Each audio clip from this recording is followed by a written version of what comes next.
Hello friends, welcome back to backlogs Baba YouTube channel. ఈరోజు 10th class బయాలజీకి సంబంధించి ఇంకొక టాపిక్తో మీ ముందుకు వచ్చాను. 10th క్లాస్లో ఈ విధంగా అడగొచ్చు question, write about coagulation of blood అని అడగొచ్చు, లేదంటే right the properties of platelets అని అడగొచ్చు. సో ఈ రెండు ప్రశ్నలకి సమాధానం మనం రాయాలి అంటే ఈ వీడియోని ఫస్ట్ నుంచి స్టార్టింగ్ నుంచి చివరి వరకు చూడండి. డెఫినెట్లీ మీరు సందేహం లేకుండా ఆ క్వశ్చన్లకి 100% ఆన్సర్ చేయగలుగుతారు. ఓకే, ఇక మనం టాపిక్లోకి వెళ్ళిపోదాం. కోయాగులేషన్ ఆఫ్ బ్లడ్ అంటే రక్తము గడ్డకట్టడం ఎలా అనేది ప్రశ్న. ఫర్ ఎగ్జాంపుల్, సర్వసాధారణంగా పిల్లలు స్కూల్స్లో ఆడుకుంటున్నప్పుడు కానీ ఇంటి దగ్గర ఆడుకుంటున్నప్పుడు కానీ వాళ్ళు పడిపోతూ ఉంటారు. పడిపోయినప్పుడు వాళ్ళకి ఇంజురీస్ అవుతూ ఉంటాయి. ఇంజురీస్ అయిందంటే కనుక ఆ ప్లేస్లో ఖచ్చితంగా బ్లీడింగ్ అనేది అవుద్ది. బ్లీడింగ్ అనేది కాసేపటికి ఏమవుద్దంటే కనుక ఆగిపోద్ది. అలా ఆగిపోవడాన్నే బ్లడ్ క్లాట్ అని అంటాం మనం. So let us discuss what chemistry is involved in this. Blood అనేది మనకి త్రీ టైప్స్ ఉంటుంది. అందులో ఫస్ట్ వన్ ఆర్బీసీ అంటే రెడ్ బ్లడ్ సెల్స్, రెండవది WBC white blood cells, third type ఏంటంటే కనుక ప్లేట్లెట్స్. ఓకే, రక్త ఫలికలు అని పిలుస్తాం తెలుగులో. RBC, WBC, platelets. బయలాజికల్ పరిభాషలో మనం ఆర్బీసీని ఎరిథ్రోసైట్స్ అని పిలుస్తాం, డబ్ల్యూబీసీని ల్యూకోసైట్స్ అని పిలుస్తాం, ప్లేట్లెట్స్ని థ్రోంబోసైట్స్ అని పిలుస్తాం.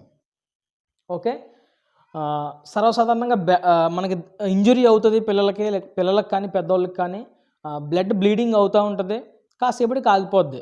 సో ఈ ఆగిపోవడానికి బ్లీడింగ్ స్టార్ట్ అయ్యే దగ్గర నుంచి ఎండ్ అయిపోయే వరకు ఈ మధ్యలో ఏ కెమిస్ట్రీ ఇన్వాల్వ్ అవుతుంది ఈ ప్రాసెస్లో అనేది మనం ఈరోజు తెలుసుకోబోతున్నాం. జనరల్లీ ఈ బ్లడ్ క్లాట్కి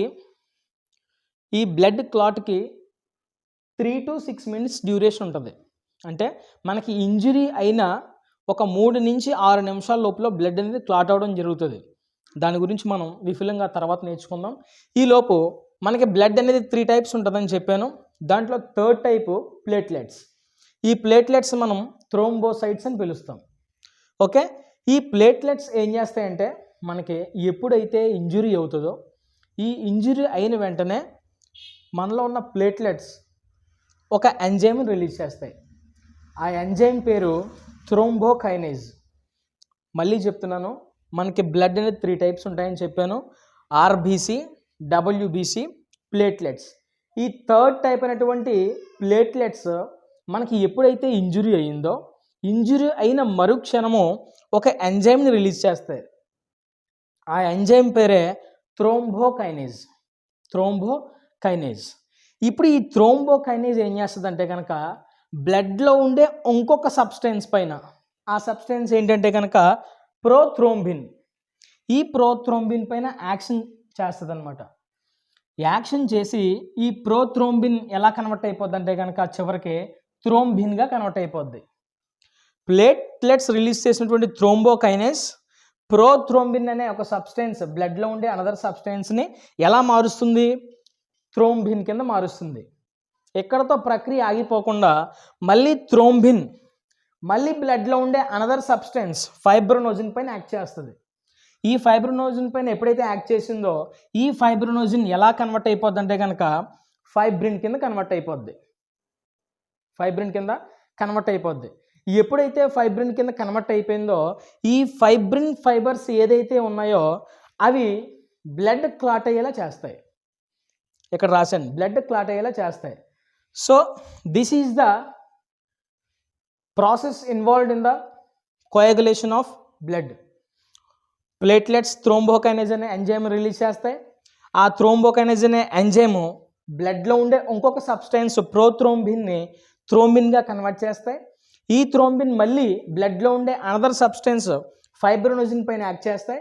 ఈ ఫైబ్రోనోజిన్ ఏం చేస్తుందంటే ఫైబ్రిన్ కింద కన్వర్ట్ అవుద్ది. ఎవరి సమక్షంలో? థ్రోంబిన్ సమక్షంలో. ఈ ఫైబ్రోనోజిన్ ఫైబర్స్ ఏం చేస్తాయంటే బ్లడ్ని క్లాట్ చేస్తాయి అన్నమాట. So this is the process, chemical process involved in the coagulation of blood. Okay, ఈ టోటల్ ప్రాసెస్ జరగడానికి అంటే మన ఇంజురీ అయిన తర్వాత బ్లీడింగ్ అవుతూ ఉంటుంది. క్లాట్ అవ్వడానికి మనకి ఎంత డ్యూరేషన్ అవసరం అంటే కనుక 3 to 6 minutes అవసరం. 3 to 6 minutes అవసరం. ఇప్పుడు మన బ్లడ్ అనేది బ్లీడింగ్ జరుగుతూ ఉండి కాసేపటికి రెడ్డిష్ సాలిడ్ మెటీరియల్ అనేది మనకు కనిపిస్తూ ఉంటుంది మన ఇంజురీ పైన. ఆ రెడ్డిష్ సాలిడ్ మెటీరియల్ ఎప్పుడైతే మన ఇంజురీ పైన ఫామ్ అవుతుందో that is nothing but the blood clot జరిగిందని అర్థం. అంటే రక్తం అనేది అక్కడ గడ్డ కట్టుకుపోవడం జరుగుతుంది. ఫర్ ఎగ్జాంపుల్ ఈ ప్రాసెస్ జరగకపోతే, బ్లడ్ అనేది క్లాట్ అవ్వకపోతే ఏమవుద్ది, బ్లీడింగ్ అనేది కంటిన్యూస్గా జరుగుతూనే ఉంటుంది. ఈ బ్లీడింగ్ అనేది కంటిన్యూస్గా జరుగుతున్నప్పుడు మన బాడీలో ఉన్నటువంటి బ్లడ్ అంతా కూడా ఏమవుద్ది, బయటికి ఫ్లో అయిపోతూ ఉంటుంది. సో మనిషిలో బ్లడ్ లేకపోతే మనిషి ఏమవుతాడు, చివరికి చనిపోవడం జరుగుతుంది. ఇంకొక పాయింట్ నేను చెప్తాను వినండి. ఇక్కడ yellowish straw coloured fluid formed after clot called serum. ఇప్పుడు ఇంకొక పాయింట్ నేను చెప్తాను. ఇక్కడ మనకి ఎప్పుడైతే బ్లడ్ క్లాట్ అయిపోయిందో, ఈ బ్లడ్ క్లాట్ అయిపోయిన తర్వాత బ్లడ్ బ్లీడింగ్ ఆగిపోయి ఒక రెడ్డిష్ సాలిడ్ మెటీరియల్ ఫామ్ అయిపోయి దానిపై నుంచి నీరు లాంటి ఒక లిక్విడ్ కారుతూ ఉంటుంది మన ఇంజురీ పై నుంచి. ఎల్లో ఇష్యూగా ఉంటుంది కొంచెం, అది కారుతూ ఉంటుంది. మనం చాలాసార్లు మనం అబ్జర్వ్ చేసే ఉంటాం, మనకు కూడా ఎక్స్పీరియన్స్ అయి ఉంటుంది చాలాసార్లు. అది ఏంటంటే దాని పేరు సీరం.